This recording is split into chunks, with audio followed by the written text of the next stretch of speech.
I was reborn on the very day Julian confessed to me. We were at a barbecue stall where the table was crowded with a messy spread of skewers while friends huddled nearby, telling jokes. Julian was dressed in the Crestwood High uniform, a black suit pinned with the school badge, looking neat and proper, his leather shoes shining bright. That aura of nobility on him clashed harshly with the street's smoky, down-to-earth liveliness. He walked straight up to me. "Chloe, I like you too. Let's be together." The lamb skewer in my hand slipped and dropped with a soft paw. Before me stood that youthful face, silver-rimmed glasses perched on his nose, refined and handsome. It was the very face I had loved for 10 years. From deep inside a voice surged up. "Say yes. Hurry up and say yes." Our friends were cheering and egging us on. I stood up and said calmly, "I refuse." Julian's eyes widened slightly. He surely hadn't expected me to reject him. After all, everyone knew I liked Julian, chasing him with what could only be described as humiliating persistence. "Chloe, think this through." His voice was calm. That was indeed his usual style, staying composed no matter the situation. "Well, I did like you before," I smiled brightly. "But now I don't anymore." Julian turned his back and left right away. I waved to my friends. "Keep eating, just a small hiccup. Don't let it spoil the mood." I bit down on a skewer of meat. It was delicious. Back when I was the young madam of the Julian family, if I so much as dared to eat at a street stall, negative headlines would flood the media the very next day. It was better just being myself. Thinking it over carefully, the tragic end of my love with Julian in my previous life wasn't caused by him alone. I had my share of blame too. In my first year of high school, my 14 years as a left-behind child finally ended. My parents, who had been doing business overseas, returned home in glory. To make it up to me, they pulled strings to transfer me from Northside High into Crestwood High. Around here, Crestwood is nicknamed the aristocratic high school. On my first day, I fell for Julian at first sight, and thus began my long journey of devoted pursuit. If Julian was thirsty, I handed him water. If he caught a cold, I brought him medicine. If he played the piano, I applauded. At Crestwood, the thing I kept at the longest was acting like a human alarm clock, every morning greeting him with a good morning, and every afternoon with a see you tomorrow. The result of my shamelessness, no, my persistence, was that Julian went from politely rejecting me to eventually nodding and replying with a good morning. Our relationship truly changed because of a kidnapping. I spotted Julian walking alone from a distance and rushed over happily to greet him. The very next second, 2 burly men jumped out of a van and shoved us both inside. Their target was Julian. I was collateral. In the depths of the mountains, the kidnappers broke Julian's leg without hesitation and locked us together in a basement. "They're asking my parents for 500,000, and your parents for 10 million, I murmured. "Julian, so your family is actually this rich?" Julian endured the pain and let out a faint laugh. Something must have gone wrong with the kidnappers. For a whole day and night, no one came down. Both Julian and I feared we might die trapped there. So we found a shovel in the basement and smashed the door open. Outside there was no one. They could come back at any time. "You should go first," Julian said calmly. I glanced at his leg, then squatted down with my back toward him. "Get on. We'll leave together." "I won't leave you here alone." I turned my head to smile at him. "Don't worry, I grew up rough in the countryside. I've got plenty of strength." That night was endlessly long. Carrying Julian on my back, I dragged my feet through the thick forest. At the hospital, Julian asked me why I saved him. "Because I like you," I said in a sing-song tone, tilting my head with a playful smile. Julian stared at my face, silent for a long while. Back then I felt so disheartened. Julian never pushed me away, but he never gave me a clear answer either. He probably didn't like me at all. I decided to transfer schools. At Crestwood High, aside from chasing after Julian, my life was actually miserable. Everyone there looked polite on the surface but kept their distance at heart. They all had flawless plans for their future, and I didn't belong in their world. When I gathered with my old friends at roadside stalls, laughing and joking, I felt a familiar sense of peace again. But it was exactly at that time that Julian confessed to me. I said yes. And that was the beginning of my misfortune. Julian was the heir to his family's business, burdened with responsibility and expectations. Being with me was considered a stain on his family. To erase that stain, Julian's family tried everything, and in the end, they grudgingly compromised. After we graduated from college, Julian and I overcame countless obstacles and finally got married. At our wedding, many people whispered behind my back, calling me scheming and materialistic. I told myself that true love could conquer all. In the first year, I was asked to give up my career and obediently be the daughter-in-law of the family.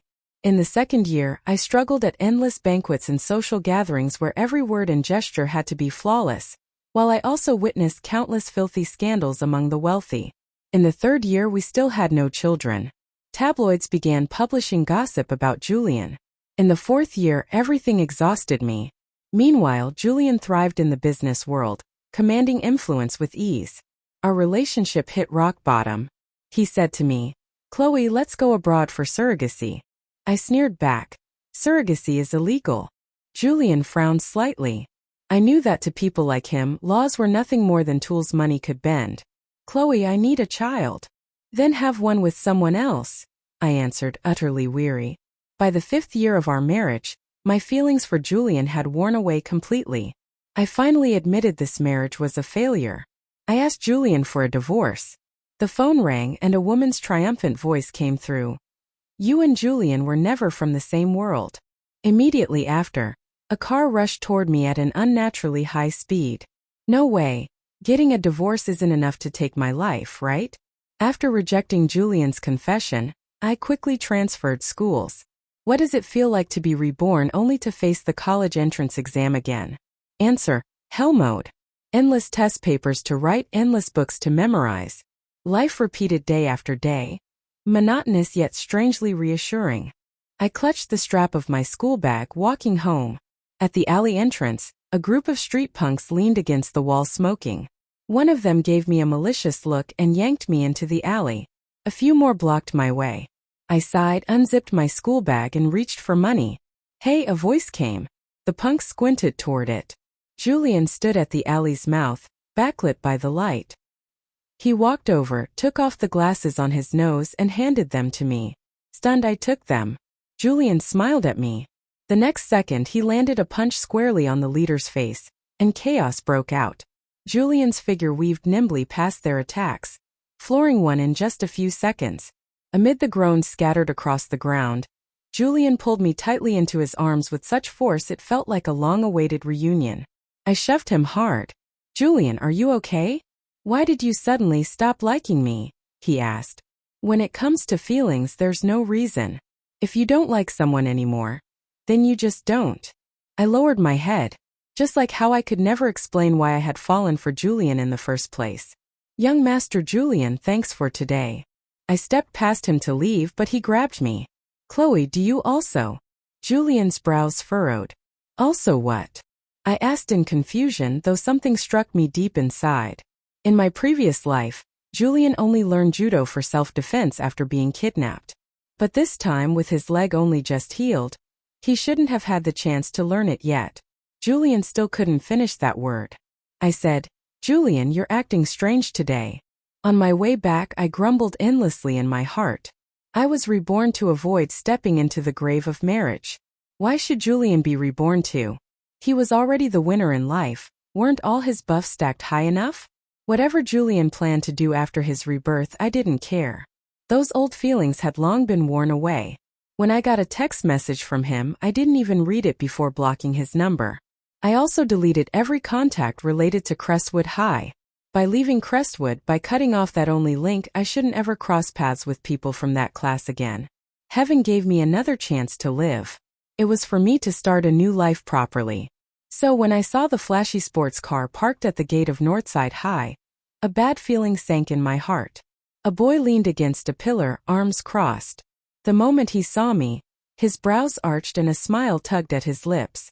"Chloe, you've got guts, huh? Dumping Julian." It was Derek, Julian's friend. Because of certain things in my past life, I loathed this man. "What do you want?" I asked impatiently. Derek grabbed my wrist and dragged me toward the car. "Julian wants to see you." He used a lot of force. I couldn't shake him off, and with curious stares constantly cast from the school gate, I finally let him push me into the car. The roar of the engine rang out. Derek sped eastward toward Mount Vesper, driving all the way to Julian's house. He's sick. Won't take his medicine, Derek said casually. I pointed at myself. Am I a doctor? Derek clicked his tongue. Cut the crap.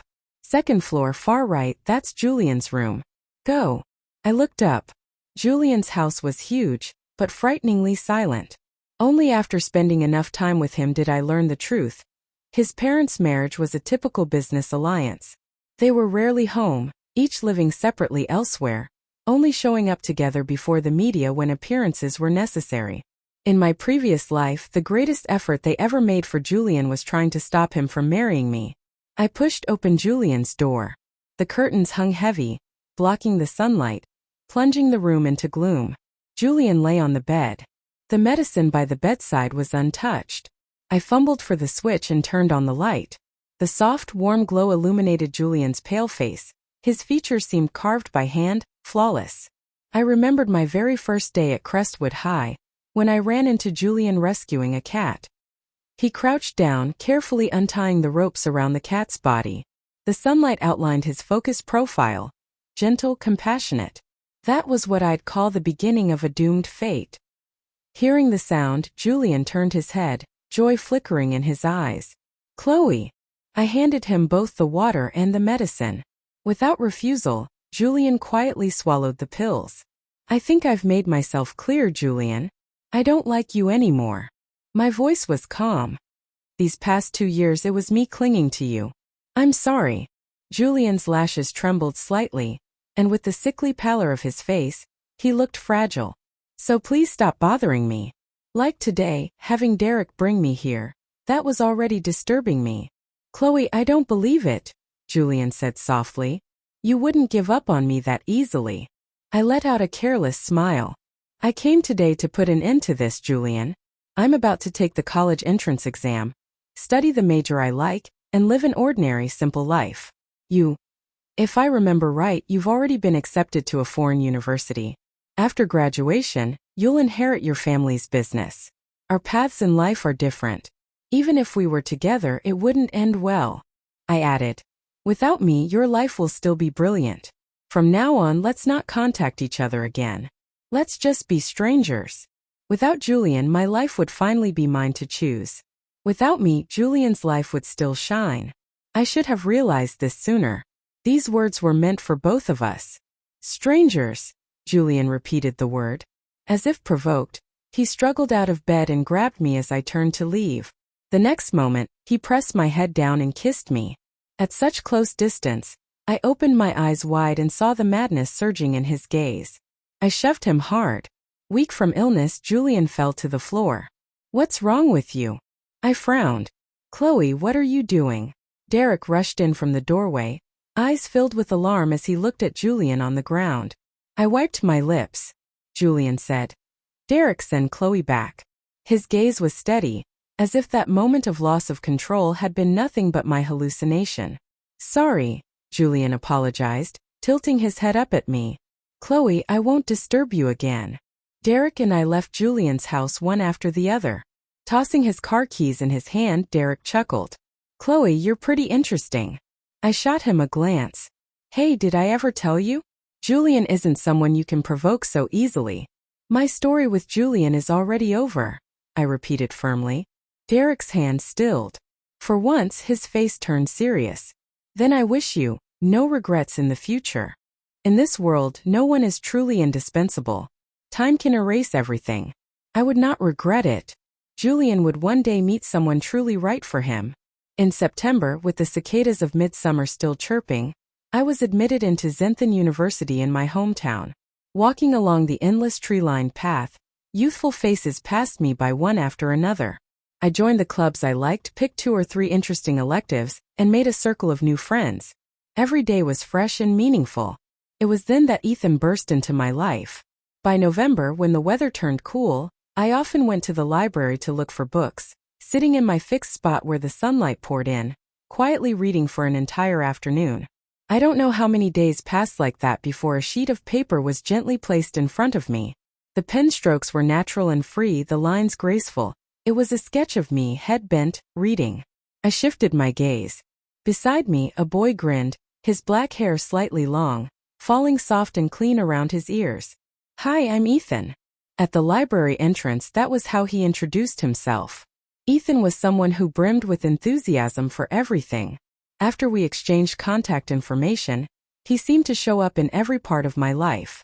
When I was about to be late for morning classes, he would ride his bike up to me, patting the back seat.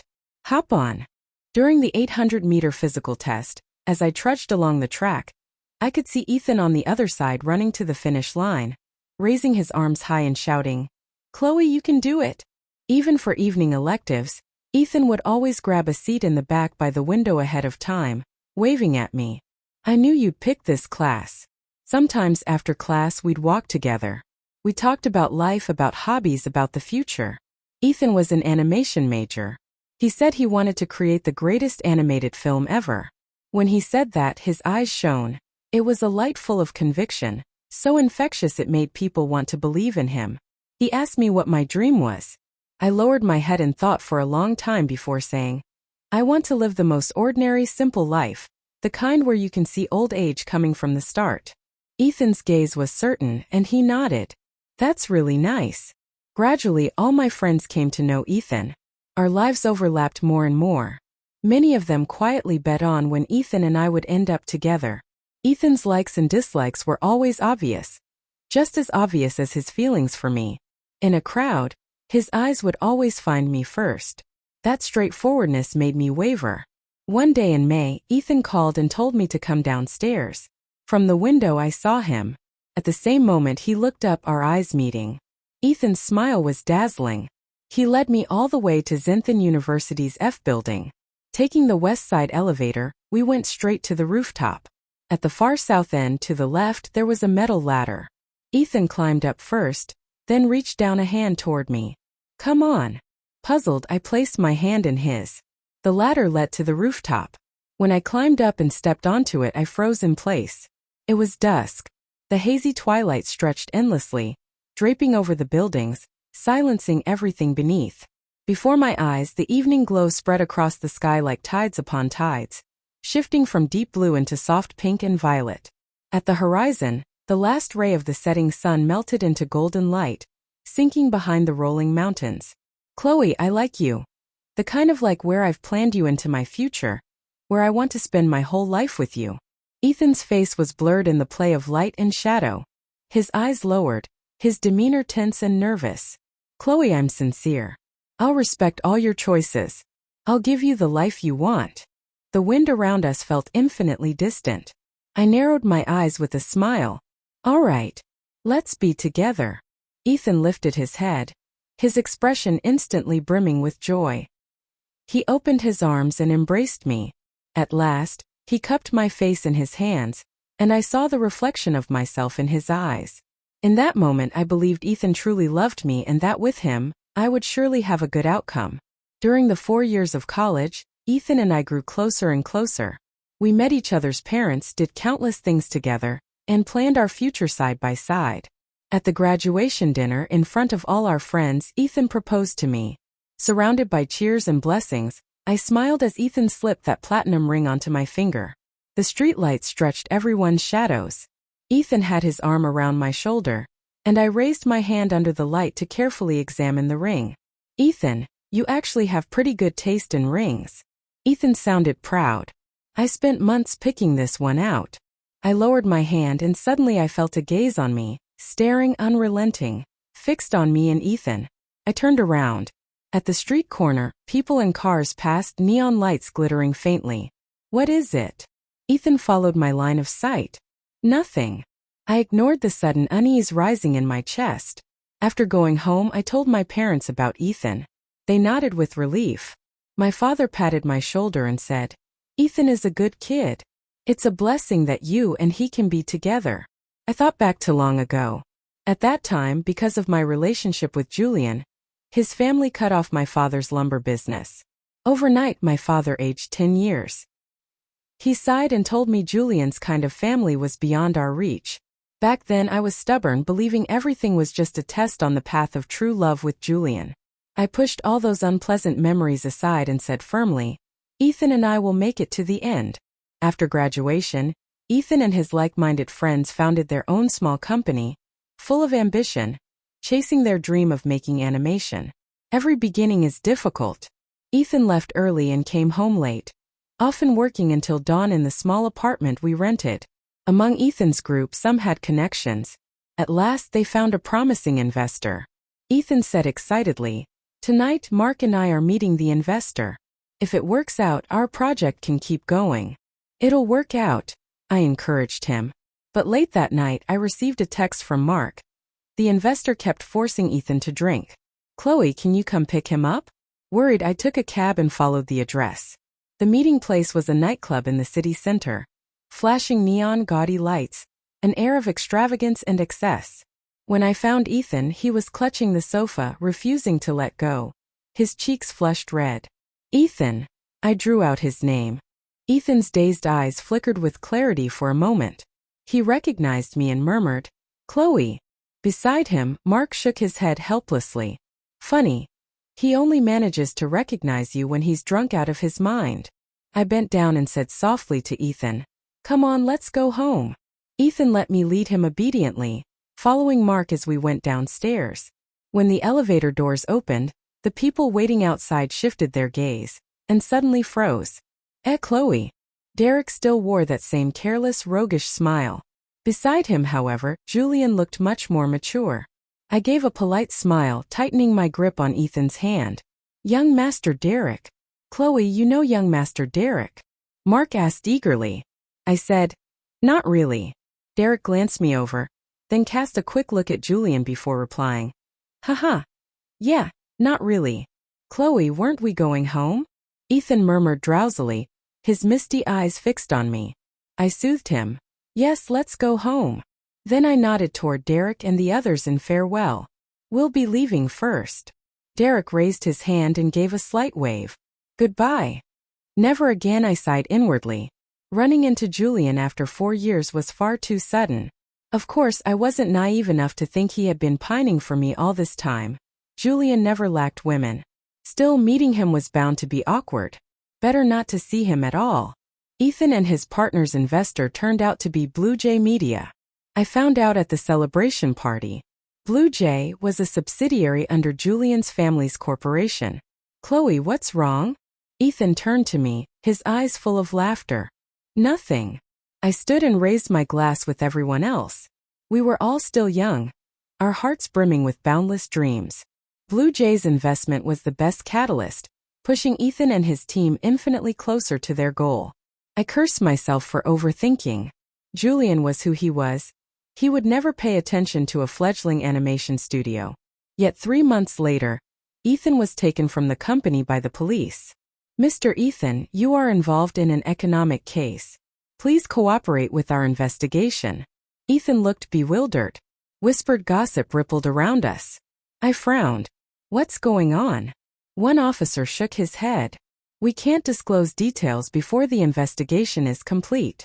Mark stepped forward, his tone light. "It's just cooperating with the investigation. We all know Ethan, he'll be fine." Ethan also seemed to collect himself. He turned back to me with a smile, comforting me. "Chloe, don't worry. I'll be back soon." I stood there stunned, watching Ethan disappear through the doors with the police.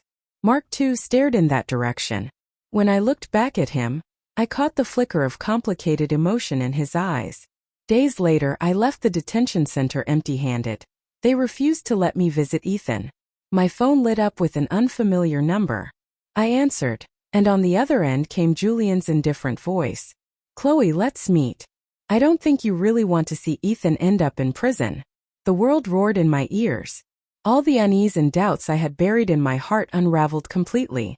Julian, he had never given up. I pushed open the door to Julian's office. He had been waiting for a long time, leaning back against the sofa, legs crossed, his calm gaze meeting mine through the lenses of his glasses. "Sit." I forced my tone to stay steady. "What did you do to Ethan?" Julian smiled faintly. "Chloe, after all these years, the very first words you say to me are about Ethan. Ethan is my fiancé." I sat down across from him, enunciating every word. Julian lifted his eyes. Your fiancé embezzled funds from Blue Jay's investment. 1 million. Enough to land him 5 years in prison. My hands clenched. Ethan would never do that. You set him up. You trust him that much? Julian nudged the file folder on the desk toward me. What a pity. The evidence is solid. Solid evidence meant. If Julian chose to pursue this, Ethan would spend 5 years in prison, his life ruined. What do you want? 2 choices. Either Ethan goes to prison or I let him go. Julian's gaze settled on me. And you come back to me. Julian, you're sick. My anger burst out with bitter laughter. The corner of Julian's lips curved. I'm only putting everything back on track. On track? Yes, I chased you for 2 years, but we never actually. Not just 2 years. Julian cut me off, his tone firm. Chloe, it was never meant to be only 2 years between us. Yes, in another lifetime Julian and I had loved, married, and ended in tragedy. Chloe, make your choice.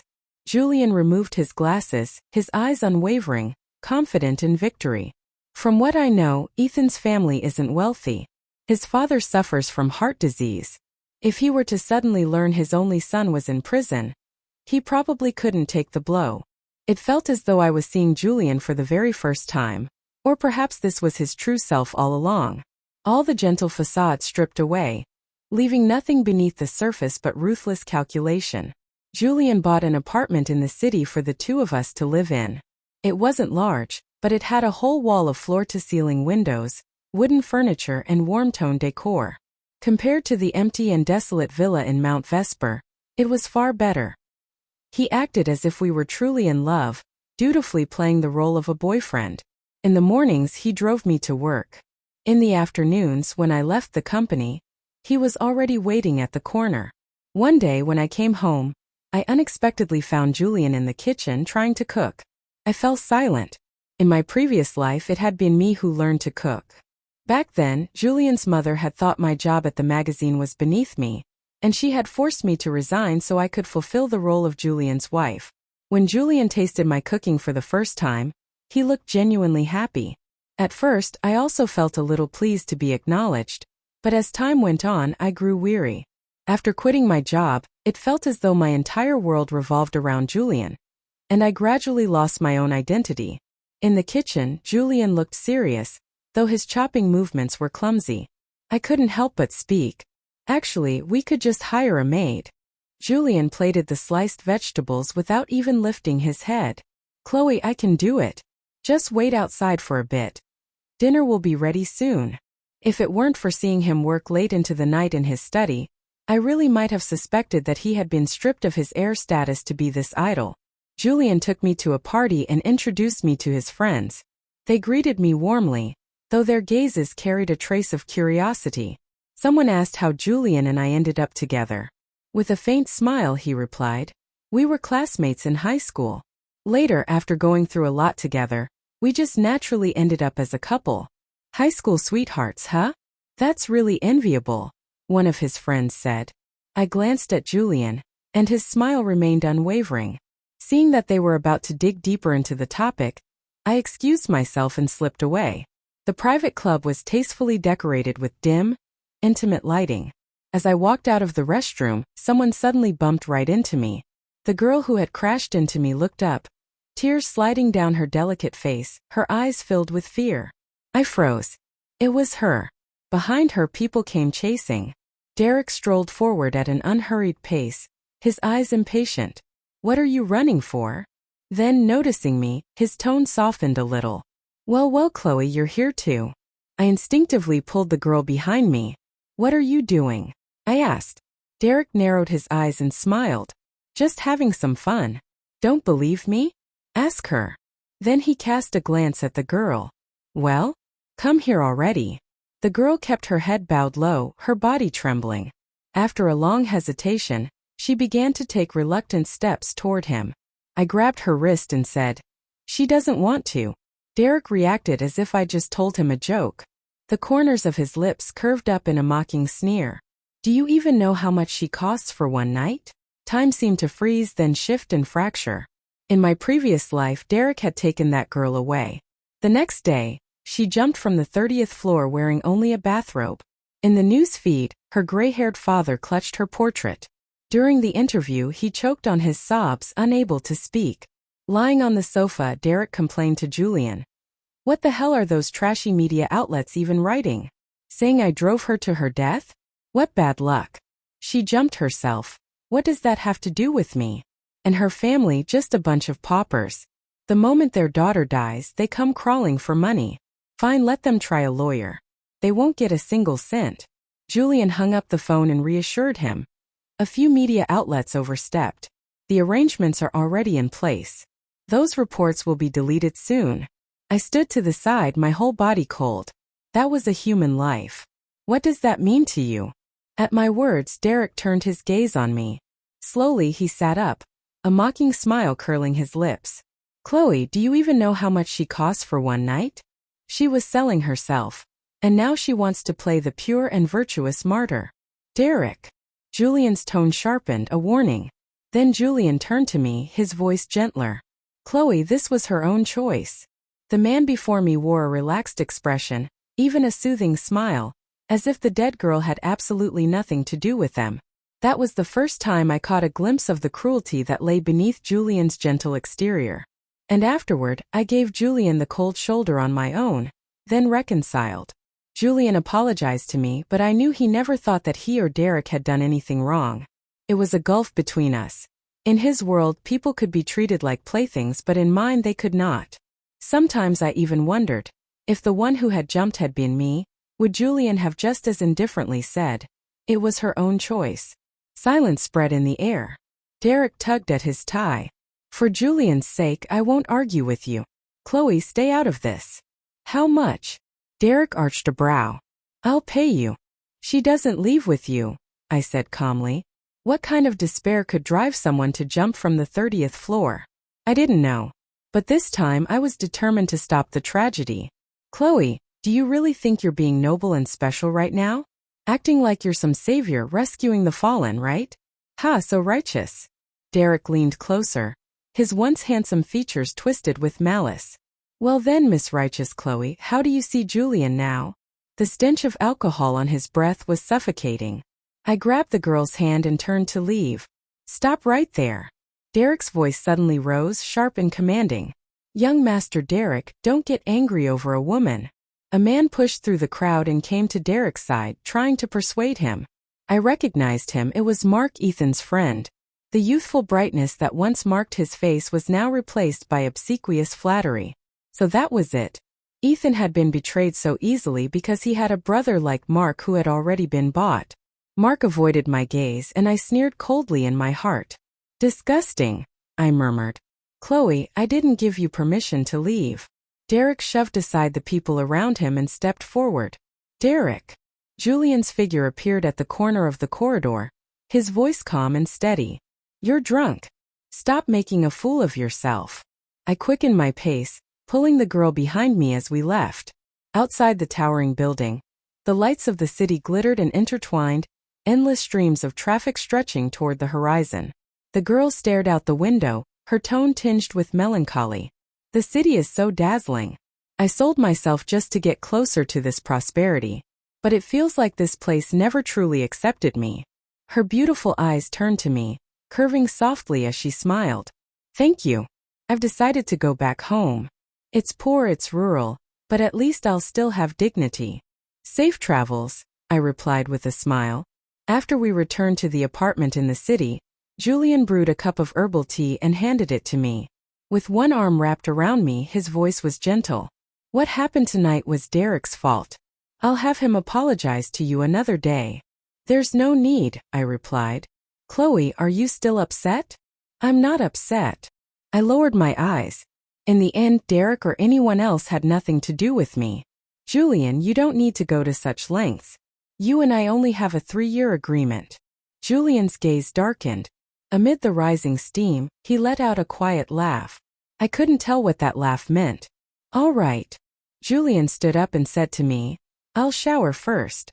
You should get ready. The night felt unusually long. I stared at the chandelier on the ceiling, letting Julian do as he pleased. In intimacy, he was far from the gentleman he appeared to be on the outside. Instead, He devoured and consumed as if determined to possess me completely. The lights swayed. Realizing my distraction, Julian bit down hard on my shoulder. The pain spread through me and I realized, only lovers who truly cared would find joy in such things. Amid the repetition of emptiness, I heard a sigh fall softly against my ear. The next day at work, I received a text message from Mark. We met at the cafe downstairs from the company. Holding his coffee, Mark hesitated for a long while before finally speaking. "Chloe, could you say a few words for me?" Asked young Master Derek to give me another position. I lifted my eyes to him. "And since when am I so influential?" Mark chuckled awkwardly. "You get along well with Derek and his crowd. Aren't you working on an animation project with Ethan?" I asked. He shook his head, his tone dismissive. "Animation doesn't make money. So that's your reason for betraying Ethan?" Mark's expression froze for a moment, then smoothed out again. He spoke slowly. "Betraying him was actually good for everyone, wasn't it? You. Of course, I know the whole thing with Ethan was a setup. Julian planned it as a trap for you. I just had to do my part for the money. Ethan trusted me. Whatever documents I gave him to sign, he didn't read carefully. It was easy. You were willing to send Ethan to prison for money. Some friend you are," I said mockingly. Mark's face darkened. "But he didn't go to prison, did he? Weren't the terms of you being with Julian that Julian would spare Ethan? Chloe, you should be thanking me. Without me, how else would you have gotten close to Julian so quickly? On the surface it looks like you were coerced, but who knows if you actually enjoy it. It's Julian after all." I was about to speak when a voice suddenly cut in. "Mark, you're fucking shameless." Ethan sprang out from behind a potted plant, seizing Mark by the collar, his eyes bloodshot. Why was he here? "Ethan, let him go," I urged. "Don't waste your anger on someone like him." Mark pried Ethan's fingers off slowly, adjusted his clothes, let out a cold laugh and turned to leave. Looking at Ethan, his eyes red, I sighed. "Chloe, why did you hide this from me?" I stayed silent for a long time before finally saying, "I was afraid Julian would hurt you." "Chloe." Ethan held my hand. "I'm an adult. I can face my own problems. I don't need you to sacrifice or trade yourself for me. You don't understand Julian. He'll stop at nothing to deal with you." Ethan's voice was steady. "I'm not afraid." My gaze wavered, unable to form more words. "Sincerely," Ethan said. "I can be careful, or I can even move to another city for work. Chloe, more than going to prison, what I don't want is to see you with someone you don't love just because of me. Chloe, leave him. Let's go somewhere else and start over, okay?" His expression was fragile. I lowered my eyes and finally replied, "I'll think about it." That weekend, Julian's company had an emergency meeting, and I stayed alone in the apartment. The doorbell rang.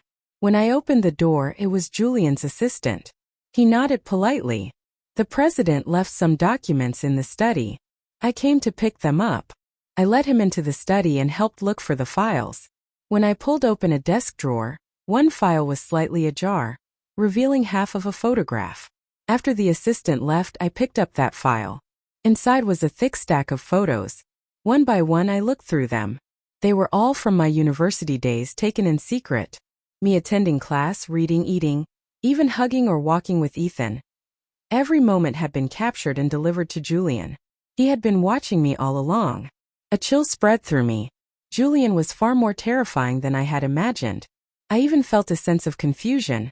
If I really honored this 3-year agreement, would Julian actually let me go afterward? I put the photos back in place and leaned against the floor-to-ceiling window, sitting there until dusk crept in and the entire apartment fell into darkness. When Julian returned, he didn't turn on the lights. He fumbled his way over and sat beside me. I caught the scent of cedar on him. "Chloe," he said my name. I looked at him but gave no reply. Softly, Julian said, "It feels so good just to sit quietly with you like this." I decided to leave. The flight was booked for Friday. Ethan and I would go to City C, abandon everything here, and start anew. Fortunately, my parents had spent the past year traveling around and were still away. I didn't need to explain much to them. The night before we left, Julian gave me the newest perfume by Lotus's chief perfumer. Yesterday. Under his expectant gaze, I smiled and said, "Thank you, I really like it." That was a lie. I had never liked it. In my previous life, when I had to attend countless social gatherings as Julian's wife, I had needed some presentable hobbies, so I had chosen perfume. Clearly Julian had taken it to heart. I didn't take much with me, just my documents. With everything prepared, Ethan and I got into a taxi to the airport. The scenery on both sides blurred as it sped by. Ethan held my hand, his warmth burning into me, and I felt a fleeting illusion that we were eloping. "I'm sorry," I told him. Ethan pressed his lips together, looking displeased. "I hope you're apologizing for giving up on me so easily." I nodded. "I won't ever do it again." The taxi drove onto a wide, empty road in the suburbs. Suddenly, several cars cut across from the side, blocking us from front and back, forcing our cab to stop. The driver opened his mouth as if to curse, but after a few whispered words from the men who got out, he fell silent.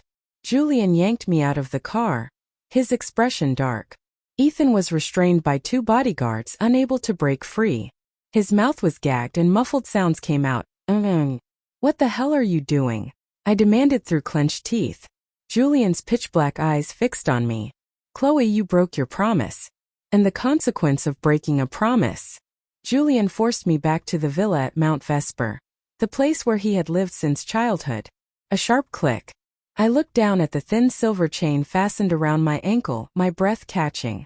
I shook my foot, the chain clinking softly as it dragged against the bedpost, its sound swallowed by the thick carpet covering the room. "Julian, this is illegal confinement. It's against the law." Julian merely smiled, unbothered. I lowered my voice. "Aren't you afraid I'll call the police?" "Chloe." He reached out, caressing the side of my face, his gaze tender. "All of your friends and I can testify that we're in a relationship. Calling the police won't help you. Besides, you won't have the chance to call." Julian locked me inside his room, taking away everything I could use to contact the outside world. During the day, he was usually absent. Only the housemaid came by at set times to deliver food. Clinging to her like a lifeline, I begged her to call the police or contact my family and friends. But the maid kept her head down, avoiding my gaze. At night, Julian held me, his chin resting on the top of my head.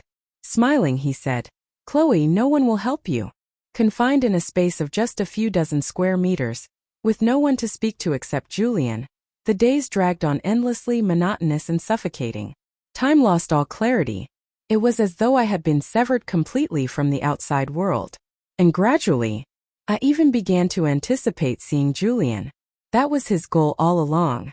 I resisted with what little sanity I had left, by going on hunger strikes, screaming curses at Julian or smashing things. But Julian handled everything with ease, as if he had already anticipated these reactions. After barely 2 days of hunger strike, he had me sedated and put on 4 nutrition. Sitting at the edge of the bed, he watched over my powerless body. "Chloe, do you remember the first time we met? Back then you didn't know me, but you smiled at me so brightly through the window. At the time I thought it was strange, but later, I found myself wishing you'd always smile at me like that." I ignored him. "Chloe, we were always meant to be together. We've been through so much. You'll fall in love with me, marry me, and become my wife." Julian's gaze was fixed and stubborn. "Chloe, you were the one who liked me first." I shook my head weakly. I regretted it. Wasn't I allowed to regret? Outside, the shadows of trees swayed, gradually gilded with a golden edge by the setting sun. Julian spoke more and more often about the past, about my previous life, this life, all of it blurring together. And I grew increasingly silent. That was clearly not the result Julian wanted. Late one night, heavy rain lashed against the windows. Julian burst in, reeking of alcohol, and locked the door behind him. He had never touched cigarettes or liquor before, but that night, no one knew how much he had drunk. Julian clutched me tightly, his grip almost crushing. His voice was disordered. "Chloe, why is it that after everything started over, everything has changed? Chloe, I don't want children anymore. I won't force you. You can do whatever you want, just be yourself, anything at all. Do you remember? You said you loved me, that you would never leave me." In this life I had never said such words. Yet he asked me so pitifully, as if I had betrayed him. I patted his back, trying to soothe him. "Julian, calm down. Why are you drifting farther and farther away from me?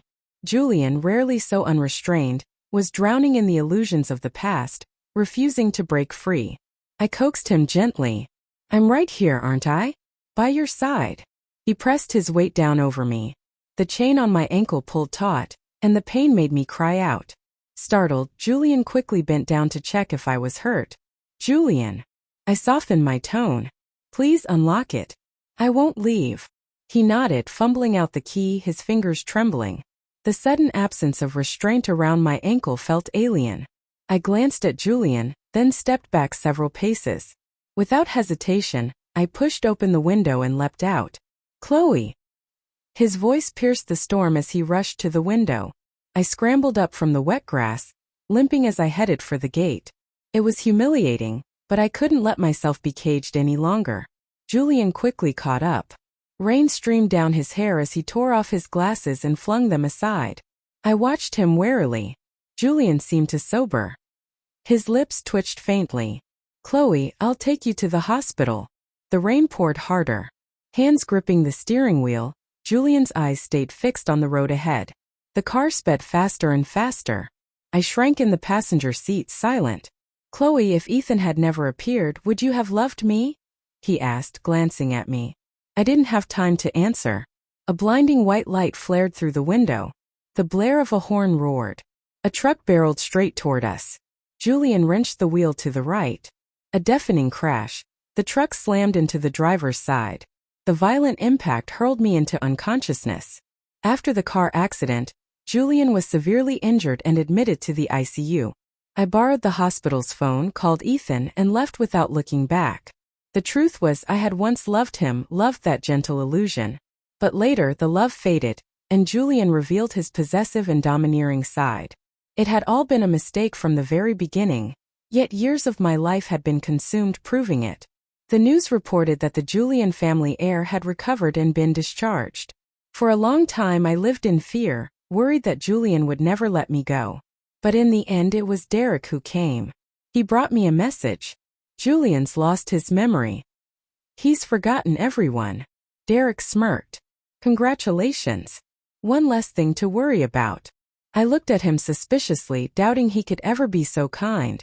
He narrowed his eyes. Let me tell you a story. A long time ago, Julian had a dog. He treated it very well. Fed it imported dog food, played with it, spoiled it with toys. That dog only ever trusted him. Back then I was an ass, so I deliberately teased the dog, tried to win it over. And I succeeded.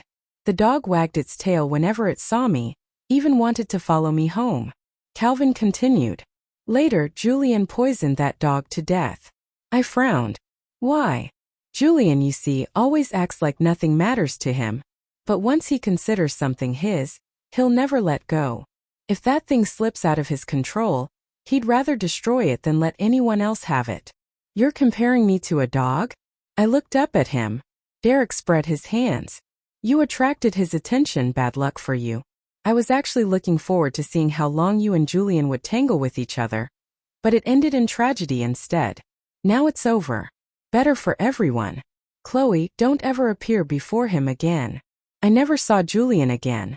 Only when I caught sight of him in the news would I feel a fleeting daze. Years later, at the premiere of Ethan's latest animated film, I attended by his side. In the crowd, a young man in a black suit sat in the front row. His profile was gentle, familiar. Ethan shot him a guarded glance. I squeezed Ethan's hand, smiling softly, signaling him to relax. From across the distance, Julian's gaze brushed past us, paused for just a moment, then slid away. It was the look one gave to a stranger. The screen darkened, then lit up again. This film is dedicated to my wife. Amidst a ripple of kind laughter, Ethan winked at me. Surprise! I pressed my lips together and smiled. In this lifetime, years and time itself would prove that my love with Ethan would last forever. The end. Please subscribe for more stories.